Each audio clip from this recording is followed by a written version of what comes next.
Welcome to Renegade Inc., the show that allows us to think differently. One of the biggest Western foreign policy adventures in recent years is something that is underreported in the media. So-called intervention in Libya has created a failed state that is riven with extremists, all vying for power. So we ask, was this really an epic foreign policy mistake, or was destroying Libya just another day at the office for politicians, short-sighted bureaucrats, and vulture corporates who continually try to enforce global economic supremacy?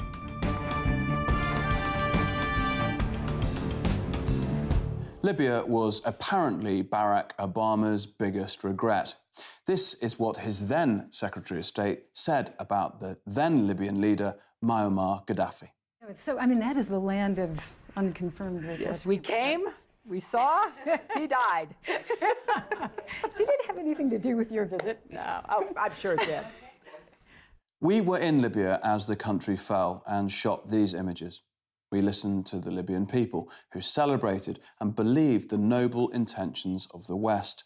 The war was sold as Allied forces intervening to deliver a virtuous and prosperous country, but in reality, they were there only for Libya's resources. Joining me to discuss what has gone so badly wrong in Libya are Dr. Matthew Alford, a teaching fellow in politics at University of Bath, and Dr. Tim Coles, the director and founder of Plymouth Institute for Peace Research. Welcome, gentlemen. Thank you very much for coming by. Tim, I'd ask you, because it is your specialist subject, if you like, just put in context what's happened in Libya and where we're at the moment, because people see the images across social media, they understand that the intervention there hasn't gone to plan, they understand Benghazi is a mess, etc. From your point of view, where are we and what's gone wrong? Well, Libya is a complete humanitarian disaster. Mass deaths, the country is fragmented along political lines. There's a kind of counterinsurgency war going on. For ordinary Libyans, this has been a complete catastrophe. A lot of it to do with the NATO bombing back in 2011, but also what's happened since then with jihadis flooding the country.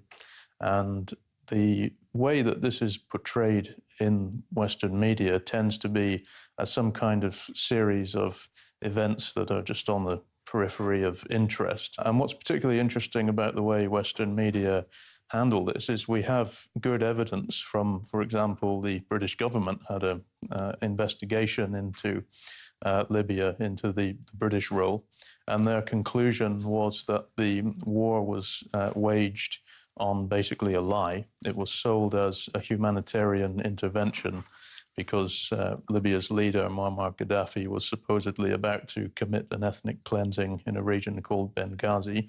The British government later admitted that was based on what they called erroneous intelligence, or we could just call it a lie. No evidence was presented at the time. And they also say in the report that it's created a kind of political vacuum to be filled by jihadi groups, including ISIS. The media don't tend to show you the cause and effect. Why do we have massive flows of refugees? And this is quite typical. If you look at the history of the Middle East and North Africa, there's a tactic to smash things up using military force and then to sit back and comment on the mess. Very cynical. It's extremely dangerous. In fact, the United States is committed to a policy called full-spectrum dominance. Full-spectrum dominance, as far as the US military understands it, is the ability to dominate the world by force, by simply overwhelming any potential to US challenge. And this can involve space-based weapons, intercontinental ballistic missiles, essentially to encircle the Earth. And the goal, they state this quite openly in their vision for 2020, which was published more than 20 years ago. It stated that the goal is to enforce a global neoliberal economic policy of globalization, as they call it, which means globalization in the interests of US corporations. And of course, this rhetoric continues today in, for example, Trump's national security policy, same full spectrum dominance rhetoric. So when you brazenly announce your intention to rule the world by force, people are going to react. And then you have all sorts of complicated effects, like potential arms race. Terrorist groups would try and defend their own interests in the only way that they know how, which is through terrorism. And the backbone of the global economy, and thus US control over it, is to control countries, politically control countries that have a lot of oil reserves. And the main oil reserves that we know of are in the Middle East. Libya in North Africa has the largest reserves in Africa. And so that's the context in which this has happened. The theme is to try and control the politics of energy-producing regions so that the public can't really socialize that energy. And what does that mean? They can't elect a government that will use the reserves and the revenues from that oil in the public interest, because that will close the market to the United States and Britain, France, Italy, the bigger powers. And what happened in Libya is that the United Kingdom for a long time had connections with radical Islamists, with jihadis. So back in the mid-1990s, it was revealed by a whistleblower, David Shaler, that the MI6 had actually wired money to the anti-Gaddafi elements to try and depose him in a coup. The jihadis involved in that, they have a history also connected with the UK. What we now call Al-Qaeda was created in the late 1970s. President Jimmy Carter's National Security Advisor, Brzezinski, he said that our aim was to draw the Soviets into the Afghan trap. So the aim was to train, turned out, about 20,000 jihadis from all over the world. This would provoke the Soviets into invading Afghanistan and draw the Soviets into a long proxy war. Well, these jihadis didn't disappear. They went back to their own countries. Many were granted asylum in the UK. And the late Foreign Secretary of the UK, Robin Cook, he wrote an article saying that what we call Al-Qaeda simply means the database of fighters that Britain was training and arming back in the late 70s and 80s. So, and the same pattern is repeated here. We have leftover elements and, of course, young jihadis. So take, say, Abedi, the man who supposedly blew up the Manchester arena. His father, Ramadan, was actually connected to the group that I mentioned in Libya in the 90s that MI6 was funding. So that's what the Secret Service called blowback, where you create a radical network of some kind, in this case jihadis, and then they go and attack your interests at home. Then we hear now Trump and his advisors talking about the Libya option for North Korea. Yeah.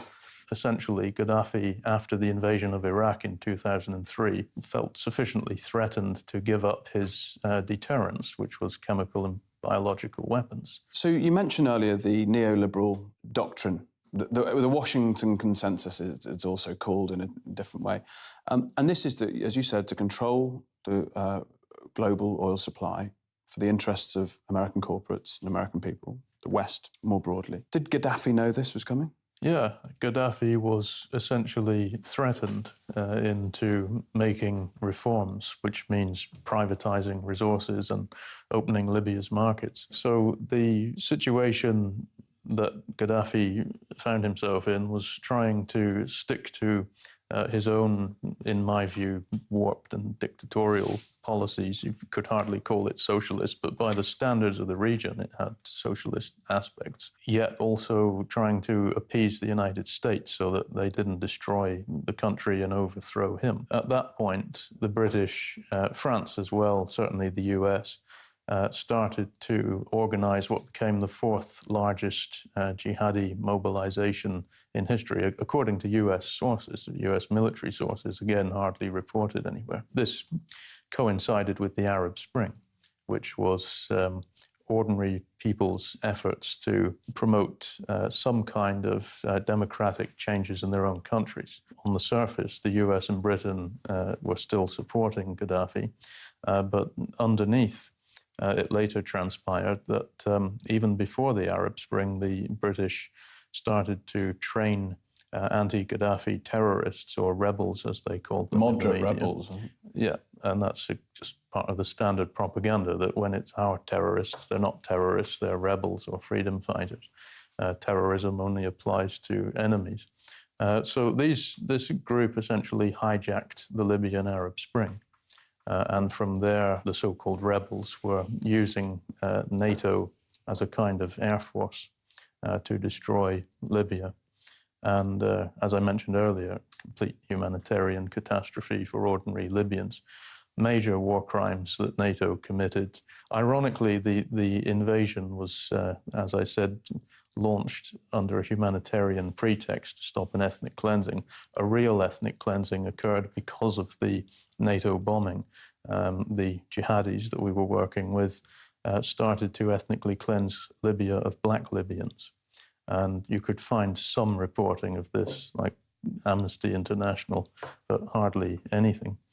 NATO helicopters were watching people drown in the Mediterranean Sea trying to flee to Italy. So suddenly humanitarian intervention goes out the window. Seems to be a blueprint here. We've seen this before, have we not? We've seen this before, obviously in Iraq. We've seen it across Middle Eastern countries. And the deep-set cynicism that this policy comes with, this blowback that you talk about, all these terrorist acts, of course they're going to happen across the West, because ultimately we've been on the wrong side of the argument for the best part of about 4 decades, isn't it? I mean, do you see this? Well, I think it's longer than that. I mean, any great power is going to behave in these kind of ways unless it is called to account by its people. So that's been going on for centuries or even thousands of years. Right. So I don't think that it's a problem that's peculiar to the post-1970s or even the post-war world. But I think we can improve society. All societies can improve and have improved with human rights if we challenge the metastasized elements of power at the very top. Explain metastasized. My view is that, you know, you've kind of got to have police forces, some form of authority and all those kind of things within a society. But the danger that we have when you leave in power for long periods of time without any accountability, organizations like MI5 and the CIA, NSA and all this, then you end up having such cloistered elements that are always ever protected that you end up having very dangerous entities there. And they know that they can act with impunity. And no recourse to justice. Exactly. So, I mean, the accountability for the CIA, there were big hearings in the mid-1970s in the wake of information coming out showing that they'd been involved in assassinations, for example, against Fidel Castro and broader problems. So that led to some form of accountability for the Central Intelligence Agency and some pullback on what it was willing to do within the world. And so the 1970s in some ways was a bit better. But of course, what that entity learned from that as well was, well, if we want to carry on doing what we were doing before, we better get some better PR. And that's kind of where they went. But it still helped to some extent. Do these powerful state actors now act with impunity? Yeah. An example of that is the government's own inquiry into the destruction of Libya. They specifically mention that the Prime Minister at the time, Cameron, was culpable for, they're not, honest enough to say war crimes, but that's the implication. And yet Cameron's able to walk around quite freely.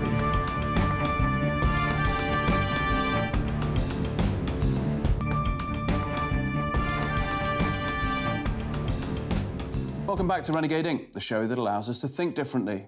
Before we talk more about Libya and Western intervention with Dr. Tim Coles and Dr. Matthew Alford, let's have a look at what you've been tweeting about in this week's Renegade Inc. Index. First up, we've got a tweet from Nayab Chaudhry. Libya, another failed state as a result of a futile intervention in 2011. Civil war, humanitarian and security concerns overwhelm country's current political landscape. Dozens of militia groups, along with ISIL, fighting for power. What's better in Libya today? Tough to ask Libyans, but the majority seem to think not much. Next, we have a tweet from Sarah Abdallah replying to AFP's headline, breakdown on the chaos in Libya since the overthrow of Muammar Gaddafi.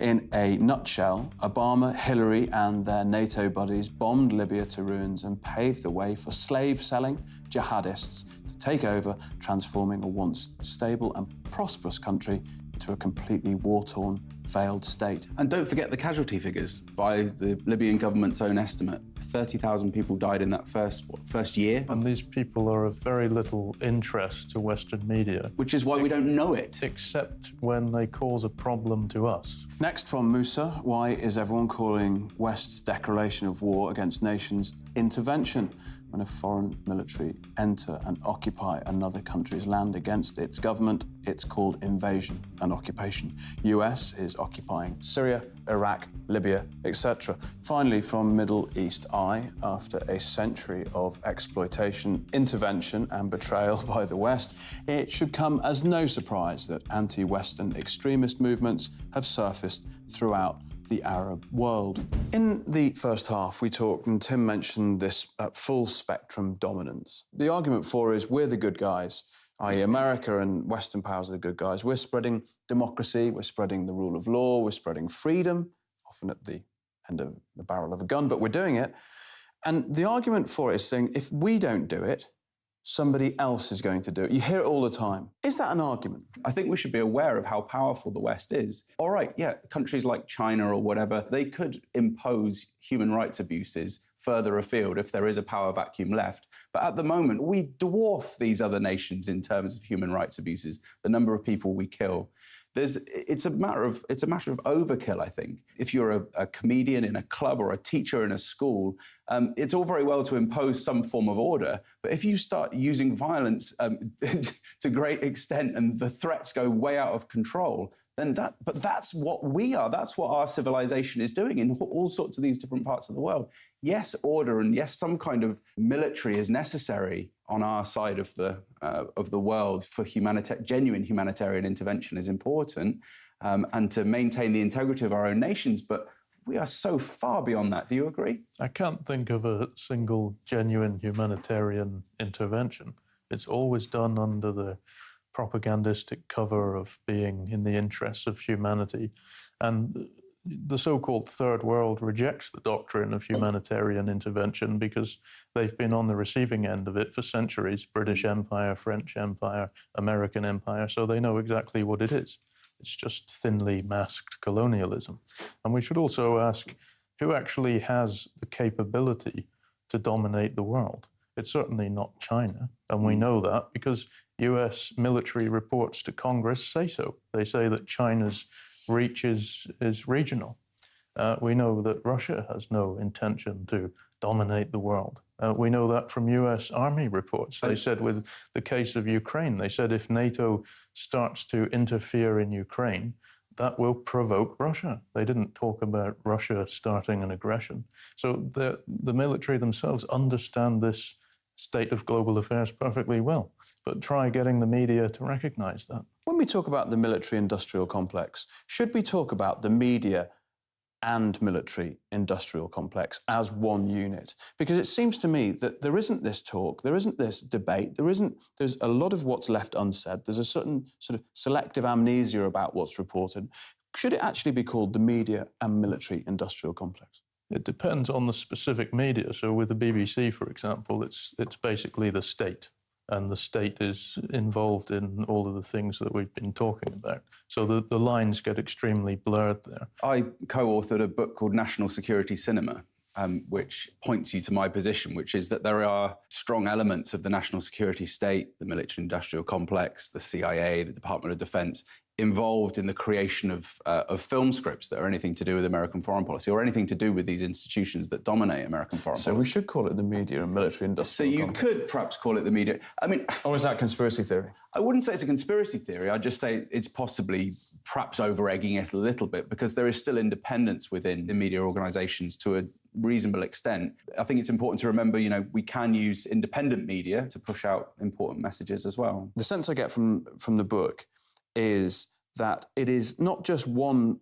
act of propaganda. The propaganda war is incessant and it's very subtle. I think that all organizations, military industrial organizations, are involved in the creation of script, whether that's news or entertainment. They do it on a constant basis. There are large PR organizations that are set up to do that, and it's a constant process. It's not particularly well known, and part of the reason for that is that until myself and Tom Secker did this research, it was commonly accepted that there were only a few hundred films that had ever been through even the Department of Defense, for example. Is that right? No, it's completely wrong. There are several thousand products that have been affected by the Department of Defense and CIA. It was just a couple of hundred, as far as anyone knew, back in the when we first began the research. But now that it's been blown out of the water, we've got the lists from those organizations themselves: CIA, DOD, the White House as well, the FBI.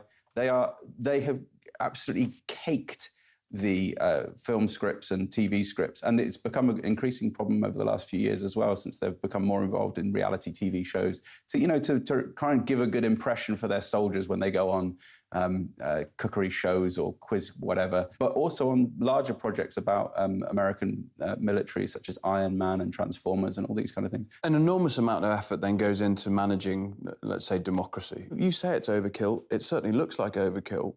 Where does it end? Well, it would end with nuclear war, unfortunately, which we really don't want to do. That's the logic of empire, because you end up, eventually you'll push a country too far, and that country could be something like Russia or China. You know, there's this common phrase around where people say, oh, it's a dangerous world out there. I think we should perhaps question that at a very fundamental level. Now, if you go looking for danger you'll find in the world, you're going to find it. But is it really fair to say it's a dangerous world out there? You've got Russia, which has got an economy the size of Italy. You've got China, which is a regionalist power. Those are the biggest nuclear armed powers. You've got Iran, which is the enemies of our country are weak in comparison. But is this not part of the propaganda drive that you keep painting the baddie as the baddie? Yeah. And actually you keep sowing fear at home. Surely that's the age-old trick, which is the divide and conquer, but just on your own people. Is that not it? Policy planners openly say we're looking for enemies. So in the case of Somalia, for example, one of the top Secret Service planners told Parliament that we're trying to look for links between like an Al-Qaeda group and Somali pirates. So we're trying to forge these kind of links so we have another excuse to get involved. Yeah. And you have the famous Project for the New American Century US neocon document talking about the need for a catastrophic event to justify, it wasn't just a few wars as people assume, it was a whole global control architecture of drones and backing out of missile treaties and so on. They openly say that we need enemies in order to continue justifying our policies. Do these enemies realise that this is the oldest trick in the book? I think, any government would know what the United States and Britain and the way that any other great power is conducting its play. That's just bound to be the case. They are part of that world. What those warring entities are relying on is that the people are not going to bother or have time to make themselves aware of how cynically and horrifically their masters are behaving. In fact, they want to give the impression that they are not their masters.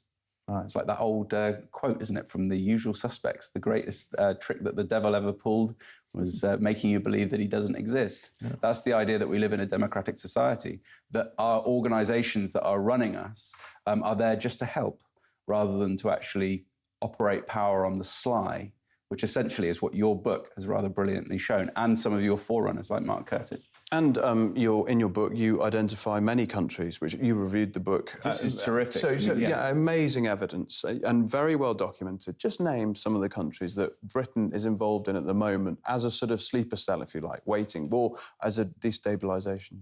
I thought this was so interesting about Tim's book, because I think we kind of get the impression that Britain is maybe involved in Iraq and Afghanistan.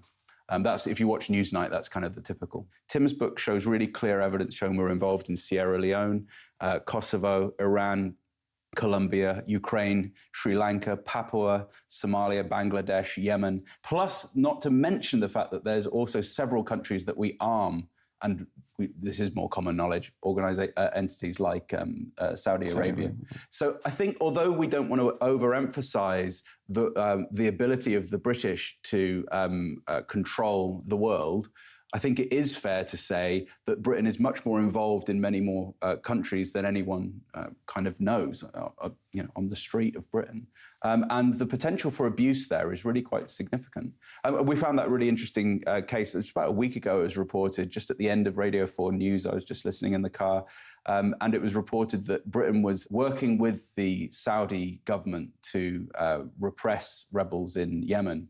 But at the same time, they used the phrase, or akin to the phrase, that there is no alliance going on with Saudi Arabia and Britain. So they were at the same time... Operational alliance. Operational alliance.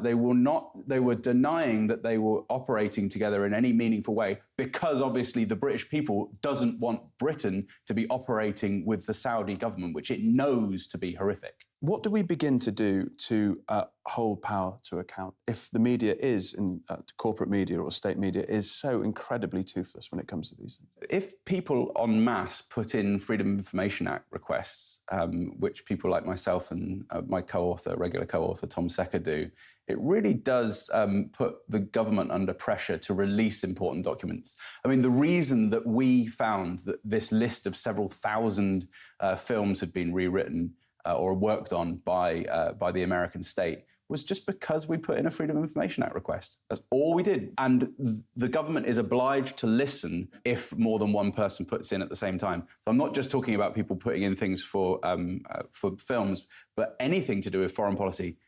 All it takes is a pro forma letter, and then write it out, put it through email. Very rarely costs anything. Keep doing it. Do it with your friends. Get that information out. Stick it online. So that we are an informed population. That's a really important thing to do. But I think the other thing is just to recognise that these people lie like they breathe air. Gentlemen, thank you very much. Thank you very much for your absolutely painstaking research. And you too, because unless we're having these conversations, we're not really talking about what's going on. That's it from Renegade Inc. HQ this week. You can drop the team a mail, studio@renegadeinc.com, or you can tweet us @Renegade Inc. Join us next week for more insight from those people who are thinking differently. But until then, stay curious.